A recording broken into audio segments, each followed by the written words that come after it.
पूर्ण विषय पर आपने जो इस सदन में 193 का चर्चा के लिए दिया, उसके लिए मैं आपका बहुत बहुत धन्यवाद और आभार व्यक्त करता हूँ। मेंबर श्रीमान दीपेंद्र हुड्डा जी। स्पीकर महोदय, धन्यवाद स्पीकर साहब महोदय। सबसे पहले तो जो ये चर्चा का विषय है, अति महत्वपूर्ण विषय है कि ओलंपिक की तैयारी पे चर्चा। मगर ये विषय तो महत्वपूर्ण है, मगर मैं समझता हूँ ये समय तो अब हम 4 दिन के बाद 26 तारीख को ओलंपिक शुरू होने जा रहे हैं। आज 22 है, तो अब क्या तैयारी पे हम सुझाव दें और क्या तैयारी हो पाएगी। तो अब तो हम केवल शुभकामनाएं दें और 2 ही काम कर सकता है सदन। हमारे जो कंटिंजेंट है उनको हम शुभकामनाएं दे सकते हैं और ईश्वर से प्रार्थना कर सकते हैं कि ज़्यादा से ज़्यादा मेडल आए, क्योंकि अब सुझाव या ये 2028 के ओलंपिक के लिए सुझाव ये ले रहे हैं, तो तब तक तो पता नहीं कि इनकी सरकार रहेगी या नहीं रहेगी, तो किसकी रहेगी। लेकिन ये आज महत्वपूर्ण विषय है सर, महत्वपूर्ण विषय है। और अभी जैसे हमारे अच्छे मित्र जायसवाल साहब ने कहा, संजय जी ने, कि 470 करोड़ रुपए अलग अलग जो ओलंपिक सेल साई में क्रिएट हुआ उसके माध्यम से आवंटित किया गया है। इस माइक को ठीक क्यों कर लें, इस माइक को। 470 करोड़ रुपए आवंटित किया गया है, उस पर अच्छी बात है, और भी ज़्यादा आवंटित होना चाहिए। और विदेशों में ट्रेनिंग्स जो कराई जा रही है, उसके लिए जिस तरीके से अलग अलग ब्यौरा दिया गया खेल वर्ग, उस पर हमें इतना ही कहना है सर कि इसमें जो आवंटित किया गया है उसमें हॉकी और रेसलिंग का नंबर काफ़ी पीछे है इन 470 करोड़ में, जबकि ये 2 ऐसे खेल हैं जो सबसे ज़्यादा मेडल, ये हमारी ना सिर्फ हमारी देश की धरती से जुड़े हुए खेल हैं, कुश्ती और हॉकी, मगर देश के सबसे ज़्यादा मेडल इन 2 ओलंपिक के मेडल इन 2 खेलों से आए हैं। उनका आवंटन ज़्यादा किया जाना चाहिए था, उनका आवंटन का नंबर 9वें और 10वें स्थान पे है। ये मैं इस बारे में कहना चाहता हूँ। अगर हम ओलंपिक और भारत देश के खेल की बात करें और हरियाणा का अगर हम संदर्भ ना लें तो वो चर्चा अधूरी होगी। और अधूरी मैं इसीलिए कह रहा हूँ, ओलंपिक में अभी तक हमारे देश के इतिहास में 35 मेडल हमारे देश ने अर्जित किए हैं, जिसमें से 23 इंडिविजुअल खेलों के मेडल हैं। इन 23 में से 10 मेडल हरियाणा के खिलाड़ी हमारे देश के लिए लेके आए हैं पिछले 4 ओलंपिक में। यानी कि 40 से 2% की आबादी वाला हरियाणा 40 से 50% ओलंपिक के मेडल, और केवल ओलंपिक ही नहीं, एशियाई और कॉमनवेल्थ के मेडल्स में भी हरियाणा की हिस्सेदारी इतनी होती है। पिछले 4 ओलंपिक्स में देखें, अभी वो कह रहे थे कि 2014 के बाद से खेलों में इतना बढ़ोतरी हुई, लेकिन पिछले 4 ओलंपिक्स में हम देखें तो चारों ओलंपिक्स में देश के मेडल आए और आधे से ज़्यादा मेडल हरियाणा खिलाड़ी लेके आए। 2008 में सबसे पहले 3 मेडल आए ओलंपिक में, जिसमें से 2 हरियाणा के खिलाड़ियों ने अर्जित किए देश के लिए। 2012 में 6 मेडल आए ओलंपिक में, जिसमें से 4 हरियाणा खिलाड़ियों ने अर्जित करे। 2016 में ये 6 से घटकर 2 मेडल आए, लेकिन 2 में से भी 1 मेडल हरियाणा की हमारी बेटी साक्षी मलिक लेके आई। और 2020 में ये 7 मेडल, जो 2012 के लगभग बराबर के 7 मेडल आए, जिसमें से 3 मेडल हरियाणा खिलाड़ी लेके आए। और अगर हम ओलंपिक में जाने वाले कंटिंजेंट की भी बात करें तो पिछले ओलंपिक के खेलों में 120 खिलाड़ियों में से 31 खिलाड़ी यानी कि 25% हरियाणा से गए। और इस ओलंपिक खेलों में भी 117 में से 20.5% में 117 में से 24 खिलाड़ी यानी कि लगभग 21% खिलाड़ी हरियाणा से जा रहे हैं। नीरज चोपड़ा से लेकर सर और विनेश फोगाट तक, जिन्होंने जंतर मंतर पर धरना दिया है सरकार के खिलाफ, ये सभी ओलंपिक के हमारे एक कंटिंजेंट का हिस्सा हैं जो ओलंपिक के खेलों में जा रहे हैं। 2006-07 के बाद से जितने भी खेल हुए, एशियाई, कॉमनवेल्थ और ओलंपिक, हमें गर्व है कि मैं हरियाणा से आता हूं कि इन सभी खेलों में 50% तक हमारे मेडल और 25% तक कंटिंजेंट हरियाणा खिलाड़ियों का देश को रिप्रेजेंटेशन करने का हरियाणा खिलाड़ियों का अवसर मिला। तो जब हम ओलंपिक की बात करें तो बिना हरियाणा के, मैंने कहा कि अधूरा है। ऐसा क्या सिस्टम हरियाणा में बना जिसकी वजह से आज ओलंपिक के अंदर हरियाणा खिलाड़ी इतना अच्छा कर पा रहे हैं, उसको भी जानना, उससे क्या ऐसी बातें हैं जो देश के अन्य राज्य लेके जा सके, क्योंकि खेल हमेशा राजनीति से ऊपर होने चाहिए। और उसमें अब क्या कमियां आ गई हैं वो भी बताना हमारा जिम्मेदार विपक्ष की तरह हमारा कर्तव्य है। मेडल तभी आ सकता है जब आप प्रतिभा की सही खोज करें, प्रतिभा को प्रोत्साहन दें, इंफ्रास्ट्रक्चर दें, और इंफ्रास्ट्रक्चर के बाद जब कोई मेडल लेके आए या ना आए, कोई चोटिल हो जाए, मेहनत करे, लेकिन एक स्तर तक पहुंच जाए तो उसका भविष्य सुरक्षित किया जाए, खिलाड़ी के मन से अपने भविष्य की असुरक्षा निकाल दी जाए। इन बातों को लगते हुए कांग्रेस की पूर्ववर्ती सरकार, हरियाणा की सरकार ने खेल नीति बनाई 2004-05 में, जिस खेल नीति को पदक लाओ पद पाओ की नीति भी कहा गया, जिसके 3 पहलू थे। पहला पहलू था कि अगर आप किसी स्तर तक पहुंचेंगे, चाहे राष्ट्रीय खेलों तक पहुंचे, चाहे आप अंतर्राष्ट्रीय स्तर तक पहुंचे, तो कहीं आपका भविष्य को सुरक्षित किया जाएगा। इस नीति के तहत 500 से ज़्यादा अलग अलग पदों पे खिलाड़ियों की नियुक्ति हरियाणा सरकार ने की उस समय, जिसमें डीएसपी लेवल पे चाहे वो अंतर्राष्ट्रीय पहलवान जोगेश्वर दत्त हो, चाहे अंतर्राष्ट्रीय मुक्केबाज विजेंद्र सिंह हो, चाहे अंतर्राष्ट्रीय पहलवान बबीता फोगाट हो, इन सभी खिलाड़ियों को डीएसपी से लेकर और अन्य पदों के ऊपर हरियाणा सरकार में मौका दिया गया। दुर्भाग्य की बात है सर कि जो नीति थी पदक लाओ पद पाओ, नियुक्तियां देने की नीति, पिछले 10 वर्ष से जो भाजपा की सरकार है इस नीति पे रोक लगाने का काम किया। आपको जान के आश्चर्य होगा कि हमारी खिलाड़ी बेटी साक्षी मलिक को आज तक हरियाणा में कोई नियुक्ति नहीं मिली है। पिछले ओलंपिक के हमारे खिलाड़ी, पिछले ओलंपिक के मेडल विजेता रवि दहिया, नीरज चोपड़ा, इनको अभी तक हरियाणा सरकार में कोई नियुक्ति देने का काम नहीं किया गया। यहाँ तक कि सर ये तो डीएसपी और अन्य पदों की बात है, जो ग्रुप 3 और 4 उसमें भी 3% खिलाड़ी कोटा हरियाणा के अंदर कांग्रेस की पूर्ववर्ती सरकार ने किया था। उस खेल कोटे को भी समाप्त करने का काम मौजूदा सरकार ने हरियाणा के अंदर किया है। और खिलाड़ियों को जो डीएसपी लगाए गए थे, वो डीएसपी खिलाड़ी सर जो है उनको प्रमोशन तक नहीं दी गई है इन 10 वर्षों में। तो आज उन खिलाड़ियों को धरने देने पे मजबूर वो खिलाड़ी हो रहे हैं। इसके साथ साथ जो कैश अवार्ड मिलता था, आज हमारे खिलाड़ी कैश अवार्ड के लिए भी महरूम हो गए हैं। जैसे सरकार उनसे किसी बात का बदला ले रही हो कि वो मेडल लेके आए हैं।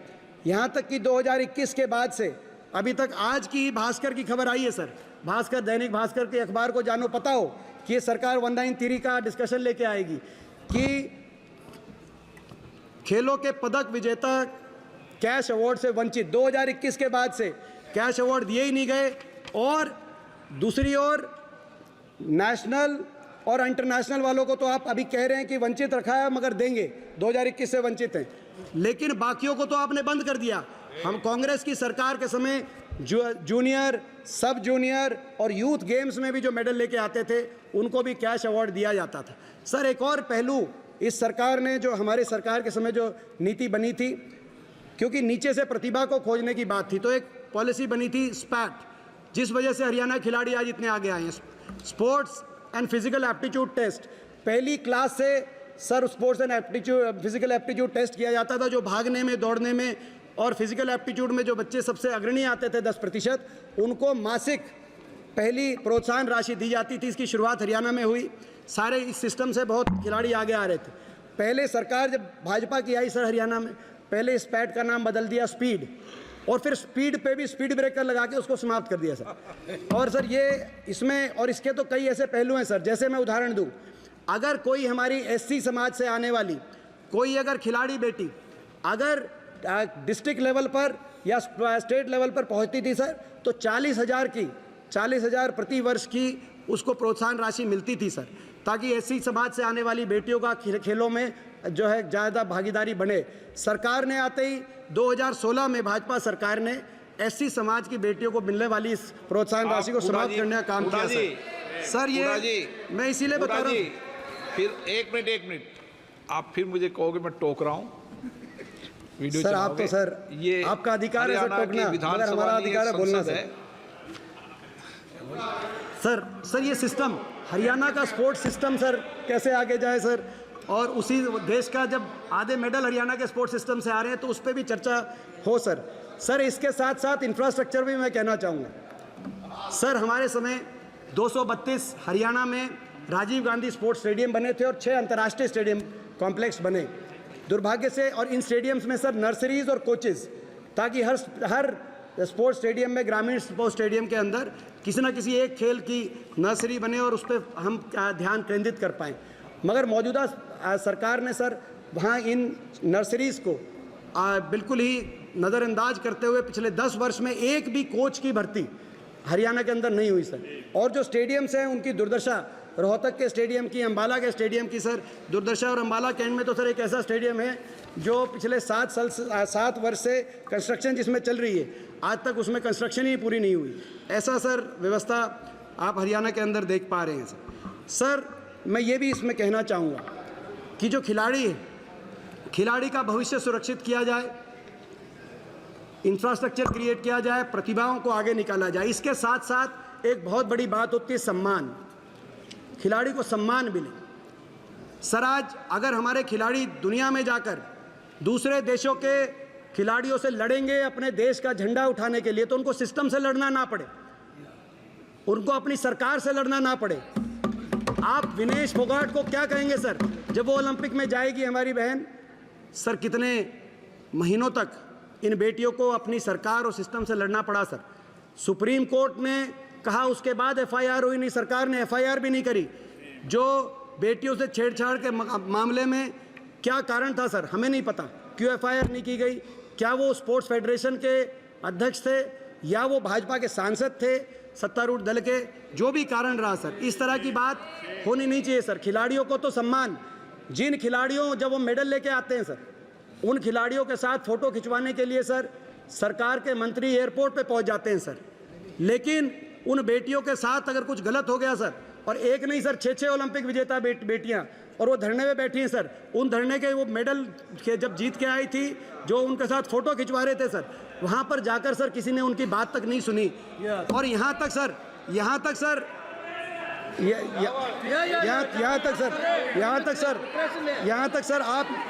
सर यहाँ तक सर मैं सर सवाल पूछना चाहता हूँ सर। मैं सरकार से ये सवाल पूछना चाहता हूँ सर। गंगा में मेडल बहाने की बात कही, आप ओलंपिक मेडल्स की बात कर रहे हैं, आप ओलंपिक मेडल्स में अपनी तैयारी की बात कर रहे हैं, मगर जब ये खिलाड़ियों ने कहा कि हमारे साथ इस देश में अन्याय हो रहा है सर, जब खिलाड़ियों ने कहा, बेटियों ने, कि हमारे साथ इस देश में अन्याय हो रहा है और हम इन मेडल्स को गंगा में बहा देंगे सर, कम से कम खेल मंत्री का बयान आना चाहिए था कि नहीं, ये देश के लिए मेडल आए हैं, इनको गंगा में नहीं बहा, आपको न्याय मिलेगा सर। न्याय मिलेगा का बयान भी नहीं आया सर। न्याय मिलेगा का बयान आ जाता, हम संतुष्ट हो जाते सर। ये देश तो महाभारत का देश है सर। मैं स्वयं ऐसे प्रदेश से आया हूं जहां कुरुक्षेत्र में महाभारत हुई थी सर। हमारी बहन बेटी की मान सम्मान पे बात आई तो देश में कुरुक्षेत्र में महाभारत का रण हुआ सर।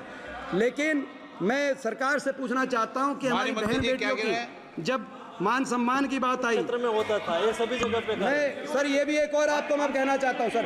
एक सर मैं उस समय सरकार की तरफ से दिए गए बयान पढ़ रहा हूं सर। एक बयान आया सर, एक बयान आया सत्तारूढ़ दल के आरोपी एक सांसद का बयान आया सर कि ये तो मेडल इतने रुपए में आप बेच सकते हैं सर। इन मेडल की सर, ओलंपिक मेडल की आप बात कर रहे हैं सर, आप ओलंपिक मेडल की बात कर रहे हैं और आप उनकी कीमत लगा रहे हैं इस देश में, और आप स्पोर्ट्स फेडरेशन चला रहे हैं सर ऐसे।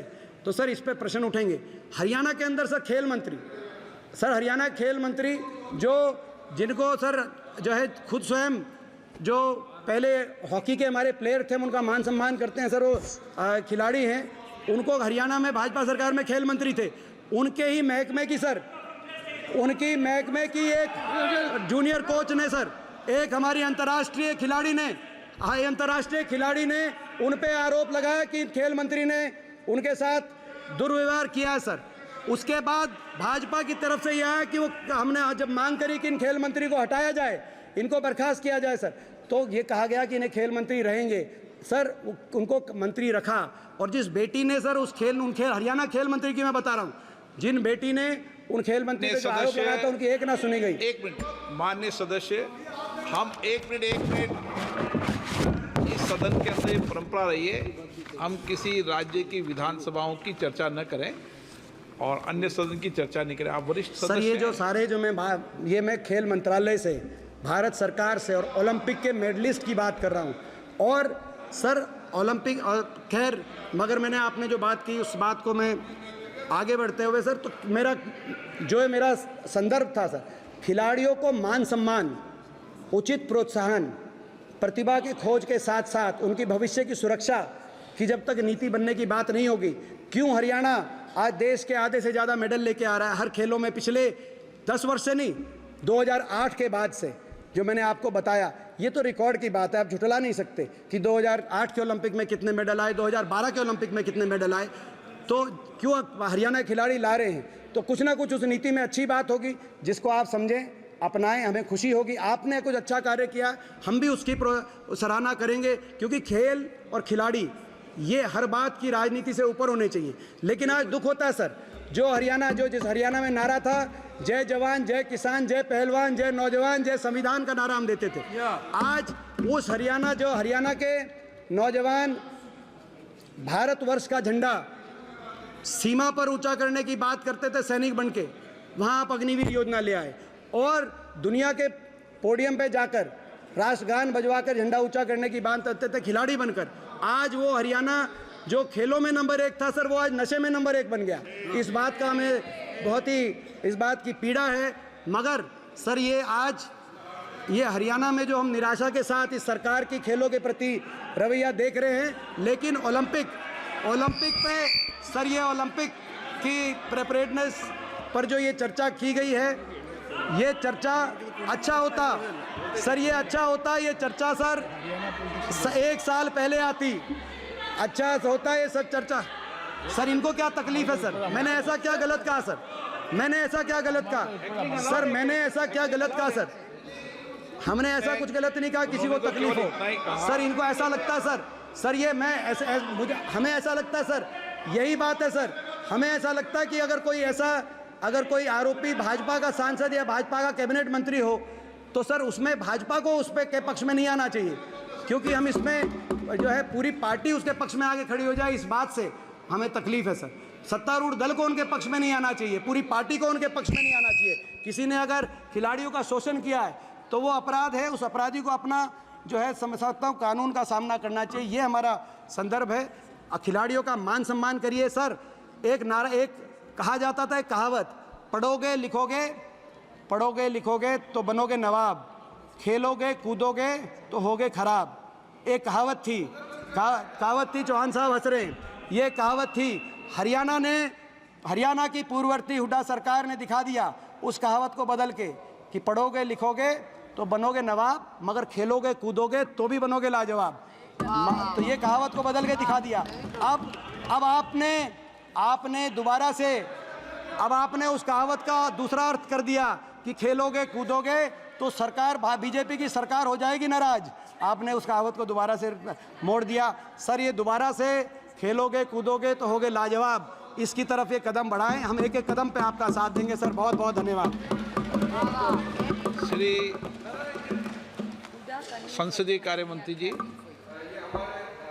दीपेंद्र जी ने बहुत जोशीला भाषण दिया, मुझे अच्छा लगा। लेकिन क्या है, मेरा एक अनुरोध है, जो खेल मंत्री इसका जवाब देंगे तो जितने भी बोला है आप ज़रूर बैठिए, क्योंकि पिछले 10 सालों में जो काम हुए हैं स्पोर्ट्स के क्षेत्र में, पिछली बार मेरा एक्सपीरियंस था कि आप बोल के एलिगेशन लगा देते हैं और वो चले जाते, बाद में सुनते नहीं हैं। कितना ज़्यादा काम मोदी सरकार ने किया है वो आप ज़रूर सुनिए, और खिलाड़ियों के लिए और खेलों के लिए कितना मोदी जी का सरकार ने किया है वो खिलाड़ियों से सुनना चाहिए।